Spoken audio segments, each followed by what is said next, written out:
We want full exposure, and the people who have been responsible need to face the consequences. Only that will change the cover-up culture of the British state. Public authorities and officials could face criminal sanctions if they fail to cooperate with investigations into major disasters. The Public Authority Accountability Bill, known as Hillsborough Law, is set to introduce a legal duty of candour on public officials and public bodies and make misleading or obstructing an investigation a criminal offence. Prime Minister Keir Starmer had promised the bill will be enacted before the 36th anniversary of the Hillsborough disaster, in which 97 people died in a football stadium crush. That date has now passed and the bill has not yet been enacted. I'm journalist Angela Walker, and in this podcast I talk to inspirational people and discuss underreported news. My guests today are Andy Burnham, the Mayor of Greater Manchester, who introduced the bill to Parliament in 2017, and Marie Lyon, the Chair of the Association for Children Damaged by Pregnancy Hormone Tests. Thank you both for joining us. You're welcome, Angela. Good to be with you. Thank you.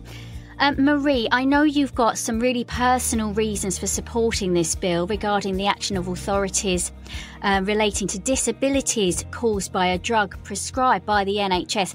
And I'm going to ask you about that shortly and how this bill could help you and those families. But first, Andy, can you explain the proposed bill to us? Yes. So thank you, Angela, for your interest in it. It came about following my work with the Hillsborough families. People might remember that I attended Anfield on the 20th anniversary of Hillsborough as Culture Secretary, made a commitment to the families that I would seek to get them the truth about Hillsborough and then the justice that we could achieve as part of that. And as people know, we did secure that second inquest verdict of unlawful killing, but the individual accountability was never achieved. And we were quite clear that the defects in the British culture with relation to these issues and in the law had basically prevented full justice for the Hillsborough families. Hence the case for what we call the Hillsborough Law, or as you correctly said, technically the Public Authority Accountability Bill. The simple truth is this: it has been too easy for the authorities to cover up in this country, and it has been too hard for ordinary families to get to the truth and to get to justice. And Marie will talk to you very personally about that, I'm sure. But that is the bottom line. And you can see that through many injustices, Hillsborough being one, but infected blood being another, post office being one that perhaps has brought the highest profile to these issues because people very much saw the way that played out.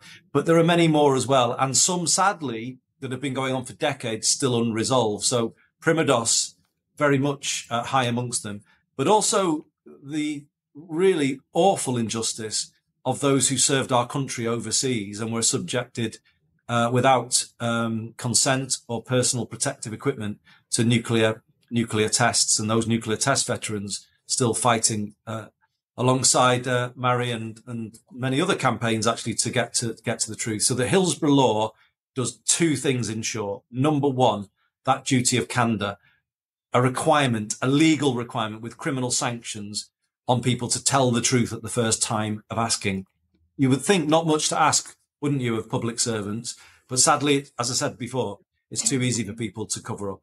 And the second element of it is parity for families at inquests where the state is involved. What has happened in the past is people who have been in a position of responsibility have created false narratives in the aftermath of disaster, blaming the individuals concerned, as they did with the Liverpool supporters, or indeed with the, postmasters and mistresses, to kind of claim that they were kind of thieves, if you like, and it was, the system was fine and it was on them. That's often what happens. The authorities shift the blame onto the victims.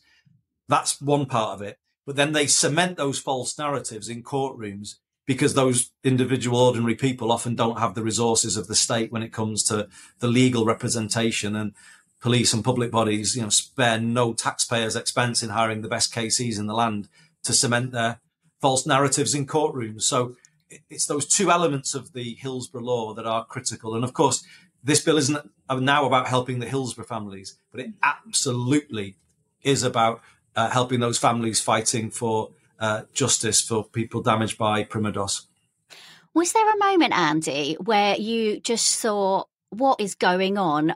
We've got to get the wheels in motion for a law to prevent this kind of behaviour? Definitely. So, when I was doing the work that I was doing on Hillsborough, I had many people in Parliament say to me, there's a real parallel with infected blood.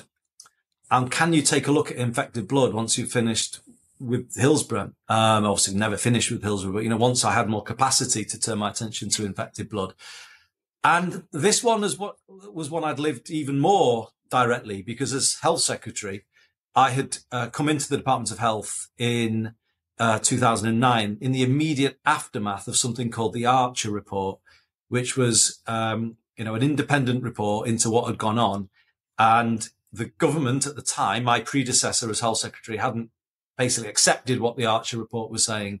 And the Department of Health had tried to close the issue back down. And I kind of came in not knowing all the ins and outs of infected blood, but having been working on Hillsborough. And I was saying to the Department of Health at the time, no, hang on a minute, there is something here that needs looking at. And MPs were encouraging me to open it up. The truth of the matter is I did a limited amount while I was Health Secretary. I just didn't have the time because the general election came in 2010. But then in opposition, I started to look deeply into infected blood. And my key into Hillsborough was the discovery of amended police statements, where police officers had their words amended by seniors to sanitize the situation and take the blame off the police. In the case of infected blood, with campaigners, I discovered that there were just thousands of people who had medical records either deleted or amended. And in one particular case, it had real echoes of Hillsborough, where somebody had their medical records amended to suggest that a liver transplant had been caused by alcoholism, as opposed to the infected blood that they'd been given and the hepatitis that had come as a result of that. And that in that moment, I thought, right, here's the parallel. Again, that tactic of blame the individual. And often alcohol is used by the British authorities to really stigmatize somebody. It seems to be a common tactic. And that got me looking into it in detail. And I, really started to unravel it. And I made my last speech in Parliament before I left Parliament on this very issue. And by that point, I was clear that this was a criminal cover-up on an industrial scale, which is the phrase that I used. And then when I subsequently gave evidence to the infected blood inquiry, which resulted from the last speech that I kind of made, I got access to all of my paperwork as Secretary of State for Health. And I simultaneously saw that there was evidence that the Department of Health knew about infected blood. But as Health Secretary in 2009, I was given letters to send to campaigners saying nobody was knowingly given unsafe blood products. So I established that I was told a lie as Health Secretary by the Department of Health. And this is what takes us to Marie's campaign. I am absolutely certain that the same could be said about this situation. There is knowledge in the Department of Health that Primodos was unsafe, that it caused birth defects, and the denial of that reality for too long has created a major injustice. So basically, it was that realization. I knew from my work on Hillsborough that things were bad, Angela, but when I discovered that I was lied to as a cabinet minister about infected blood, it basically, the scales fell from my eyes, and I just realized how far the British state will go to cover up. It really beggars belief. And you talk about the families of the infected blood scandal. And I've worked and interviewed with many of those people affected through the years, since before there was even inquiry into the infected blood scandal. And one of the things that really stuck out for me, that they kept telling me time and time again, was not only had this tragic thing happened to their family member, but then it was covered up and they were gaslit and they were lied to. And Marie, is that something that you can relate to when we're talking about this drug Primodos and how it resulted in birth defects? Tell us about your campaign. Gosh, how long have you got? There's a lot. Well, the campaign to expose the deliberate use of synthetic hormones as a pregnancy test started, believe it or not, in 1978. The completely safe urine test was available at the time that we took these drugs, but GPs were incentivised to try Primodos as a pregnancy test on women. It was an unnecessary, invasive test, which had absolutely no therapeutic value, just documented risk, and it contained the same components of the oral contraceptive pill. And at that time, it was 40 times the dose that pregnant women were taking. However, it was incredibly lucrative for the drug company, who sold Primodos in 97 countries, due to the incestuous relationship with the UK regulator, who enabled the drug to be accepted in the UK without adequate testing and suppressed all evidence of adverse effects, including an in-depth study in 1967 by Dr. Isabel Gall, which demonstrated HPTs were responsible for children being born with life-changing, life-limiting abnormalities, stillbirths and miscarriages when taken in pregnancy. So we started the campaign in 78 because obviously we were alerted then. And that was the year that Primodos was eventually removed from the market. But that meant that for 20 years since the first warning was issued, many more women were put at risk, and many of those women were our families, our members. But the cover-up did not stop with the regulator, and this is where it gets quite shocking as well. The World Health Organization were also complicit and actually stated we cannot afford a world population explosion if women stop taking the pill. And this concern was obviously due to the media highlighting the synthetic hormones were also in the oral contraceptive, which was also manufactured by the same drug company. In 2018, former Prime Minister Theresa May read the EWG report and found it didn't even add up. So she commissioned an independent review. It was the Independent Medicines and Medical Devices Review, which was published in 2020. And that review concluded Primodos should have been removed from the market in 1967. Marie, there's really, in short, there's just decades of campaigning. There were reports that showed, there was scientific evidence that showed that the drug was dangerous to unborn babies and could cause miscarriage and deformity, and still it was prescribed to pregnant women. How would this public authority bill help you and women like you and those Primodos families? Gosh, it would have been incredible. That drug is still on the market today. People don't understand that. It's in the morning after pill, it's in the abortion pill, it's in the third world countries, still being used as allegedly a pregnancy test. Well, to be honest, we will never have safety in medicines unless this bill is enacted, because it's only by making it a criminal offence to lie and suppress evidence will the culture of protect and deny desist, because the public will continue to be failed with fatal consequences. And it's not just for compensation, the PAAB, it's to save lives and prevent other families fighting for justice when their hearts are breaking and they're unable to grieve because they're still, like us, trying to expose the truth. So we would have, first of all that information would have to be revealed. That would be an absolute game changer for us.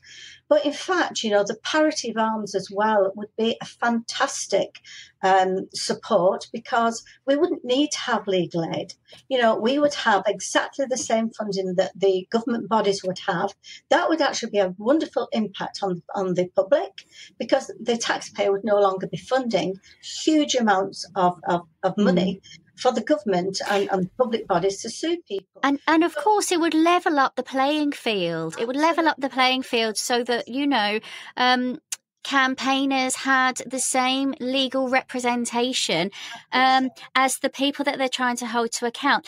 Andy, this is such an important bill. Why hasn't it happened by this deadline that Keir Starmer gave, 36th anniversary of the Hillsborough disaster? Why hasn't it met that deadline?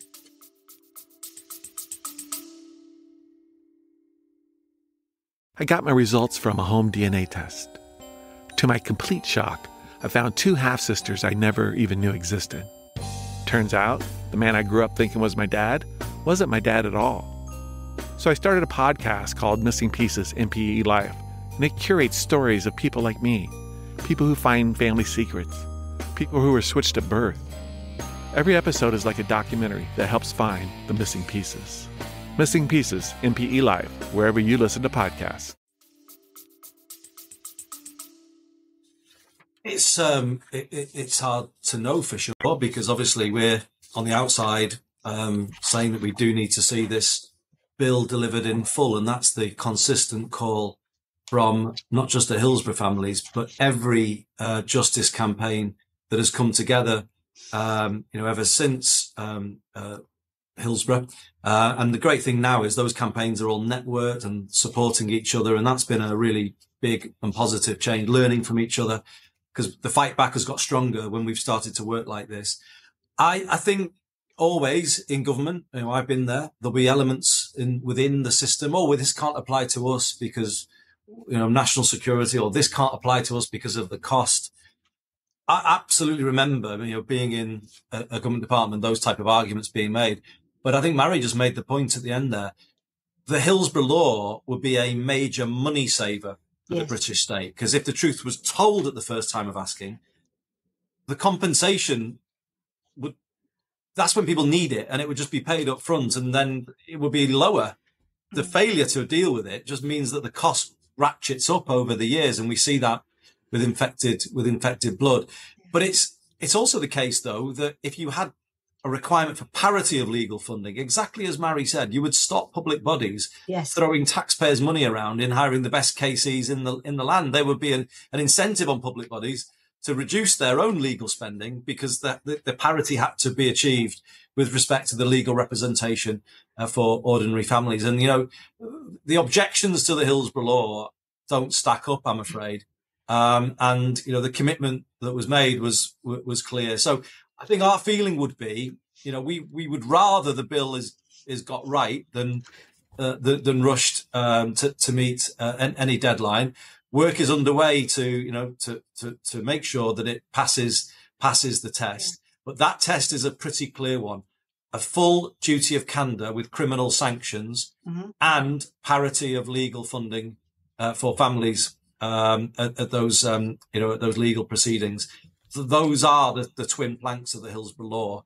And, we're quite clear, working through the Hillsborough Law Now campaign, that nothing else will be good enough.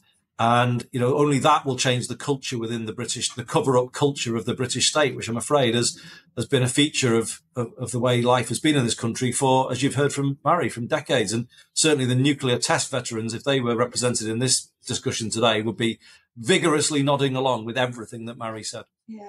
I mean, I'll give you an example, Angela, because it is. There are actually briefings from officials, believe it or not, in the Cabinet Office. And, with examples of this where they're briefing journalists with blatantly false information to undermine the bill. One of these appeared in the Times on the 3rd of April, where they stated that civil service personnel could be affected by the law for minor incidents. That is a lie. It is only if they fail to tell the truth about harm. And really, for me now, it's up to the Prime Minister to demonstrate leadership skills and take control of the bill, prevent the Cabinet Office from undermining the process, to prevent implementation of the bill, as Andy says, in its original form. It's got to be complete.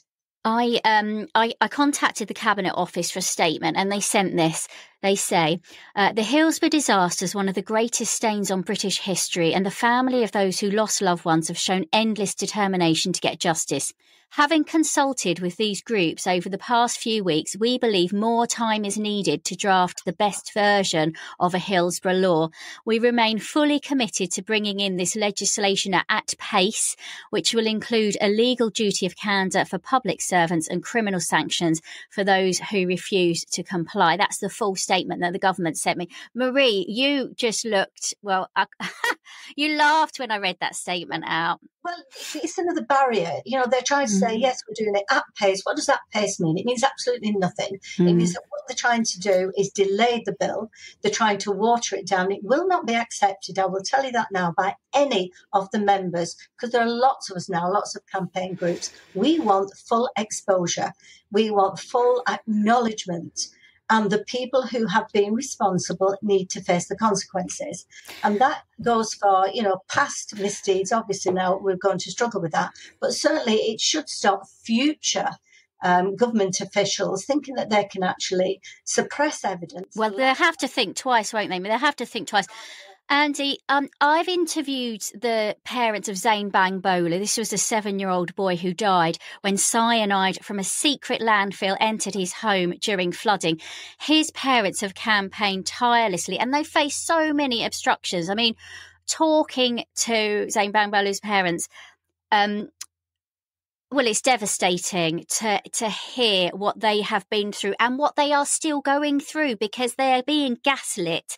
And Zane's dad, Kai, I told him that I'd be talking to you, and I asked him if he wanted me to put anything to you. And he specifically asked, how does this fit in with their son's case? And also asked about the parity of arms. And he flagged up this funding, the parity of arms. He said families do not get funding for the same level of legal representation. What will that mean to Zane Bangbola's parents and their ongoing campaign for justice?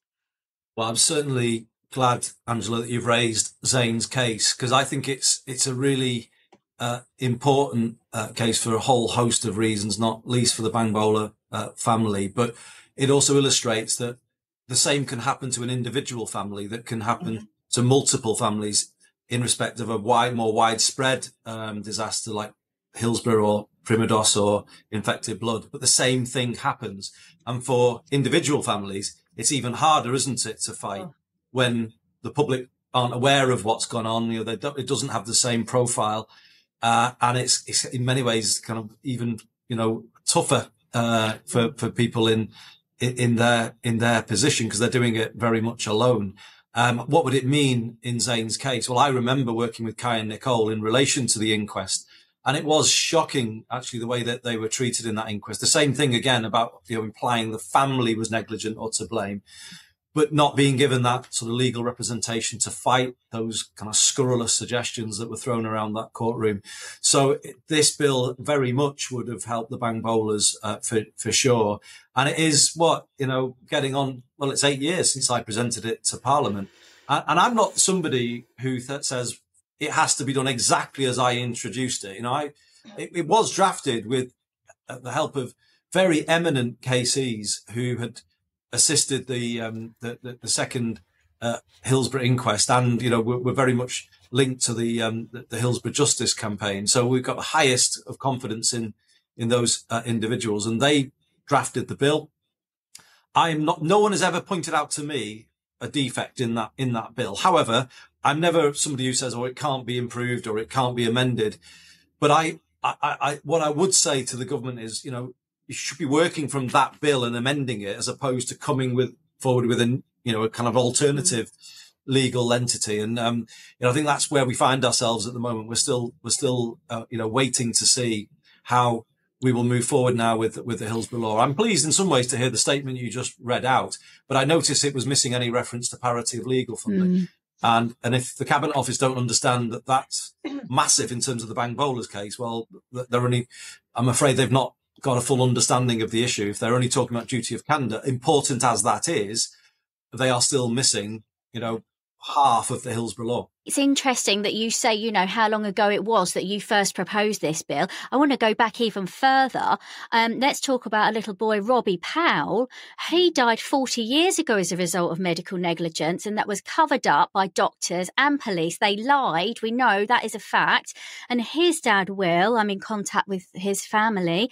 He asks if you think that his case first really shone a light on the absence of a legal duty of candour, and he wonders why the Labour government ignored the Health Select Committee recommendations back in 1999 for a statutory duty of candour. So we knew many years ago that some people in authority would lie to cover up mistakes and exacerbating the pain of families because they won't tell the truth. So the question is from Will, did his son's death really shine a light for the first time on this issue? And why has it taken so long for to get to where we are today, do you think, Andy? Well, firstly, can I just say to the family, they clearly did a huge thing in fighting the case on the campaign in respect of their son, all of that way to get that recommendation. That was a huge thing. And they absolutely have, if you like, been pioneers in this space for us all now to build on. The question is why, why so long under all governments? How does these things just carry on and on and on? In Marie's case, 78, we're getting on here for 50 years, aren't we? That the Primodos families have been fighting. And you see what happened. Marie said it before. There's a reason why they drag it out, isn't it? Because in the end, campaigns will break down, as you heard related around the Primodos campaign. It's kind of what they do, don't they? They play the long game, and then they force kind of families into sort of internal tensions, and campaign groups then fall out with each other. That's how they do it. Why does it take so long, though? Let me come back to this question. I'm going to give you my experience as a government minister from these issues. And I think the role of the Treasury needs to be, if you like, exposed here and talked about directly. Because what I have experienced is, in relation to these issues, you will often be told as a minister, there is, a very clear instruction from the Treasury that there must be no admission of any liability, and any public statement a minister makes must not in any way, get close to any admission of liability because of the fear of the financial exposure. Now, I am sure that is what led, indeed, the inquiry concluded this, that that's why that issue kind of by successive governments had failed to deal with it. But I think it's also at play in the Primodos case. And, immediately that diktat is working against the telling of the truth, isn't it? Because if you're saying, no, the finance comes first, fear of the financial exposure is the first consideration as the Treasury are ordaining, of government departments and civil servants working within them. Immediately you've created the wrong conditions there, haven't you? You've basically said money matters more than the truth. And I think that is a big part of the cultural problem here at the heart of the British state. And that's why the duty of candour is so important. Civil servants have got to be protected in telling the truth against that sort of, the grip of the Treasury on the system that often, puts up to ministers those half-truthful statements or evasive statements that they're meant to make in the Commons when something like this happens. So trying to give you the best answer I can, Angela, to your very, very astute question. But I think the role of the Treasury absolutely comes into play. And Marie, I'm sure you feel that in relation to your campaign over the years. I do. I think that the problem is they don't look at the human cost. They just look at the financial cost. And that for us as human beings, excuse me, we just want to know the truth. Were we culpable because we took the tablets? No. Do we believe that we're guilty? Yes. You can't get rid of that guilt because we actually took them, even though we were never told that there was any risk whatsoever. But they only look at pounds, shillings and pence. And I think that's such an awful way for people to live these days. You need to look at human beings, the suffering that they're going through. And to have that guilt lifted off our shoulders would mean more than any compensation. That's what we want. We want. Do you know what I'd say as well, though, Marie? In doing that, in making that sort of, finance come first, sort of those rulings. What they're doing is they are underestimating the resilience of British people and families like your good self. What they are believing is that they will eventually grind people down and they won't be able to fight, but you're still fighting. And it's amazing that you are still fighting in the way that you are. I've just got nothing but admiration for you. But I see in you what I saw in Margaret Aspinall and Jenny Hicks and Anne Williams, who originally spoke to me straight after the 20th anniversary of Hillsborough with evidence that her son Kevin had been alive at 3:45 on the day. I've seen it in so many people now. The British government underestimates the strength of the British people because people do not give in and they keep fighting. And thank God they do, because in the end, they will change this country. We will get that Hillsborough Law. They won't be able to do what they've done in the future to what they've done to families in the past. We will get justice for Primodos at the end of the day because we won't accept anything less. But not only do they underestimate people, they end up with a bigger bill at the end of it. And that's why I say this culture's got to come to an end. Yeah. Thank you both so much. Talking to you, Marie, you are such an inspiration because, you've just ploughed on for decades, and I hope for you that the end is in sight. And Andy, the work that you've done to get this bill to where it is, you just should be commended for that, and let's just hope. I mean, when do you think we're going to see this come to fruition? Well, thank you for what you said, Angela, but also thank you for your interest in the Hillsborough Law. As I say, it's not so much about Hillsborough anymore, but it's about obviously helping people still fighting like Marie. And we're all fully behind you, Marie, and that will never change. When will it come through? Well, you hear that statement that you read out, and let's be fair, that's a reasonably strong statement from the Cabinet Office. They just now need to turn that into action. The words have to be turned into action, and a bill has to be presented. As I say, I'm prepared to accept a change, but not one that kind of waters down the bill or removes half of it, which was that legal duty to give equal funding to families. So I live in hope that we will see this bill on the statute book in 2025. I think that is still achievable, and I think we've got to work to that end.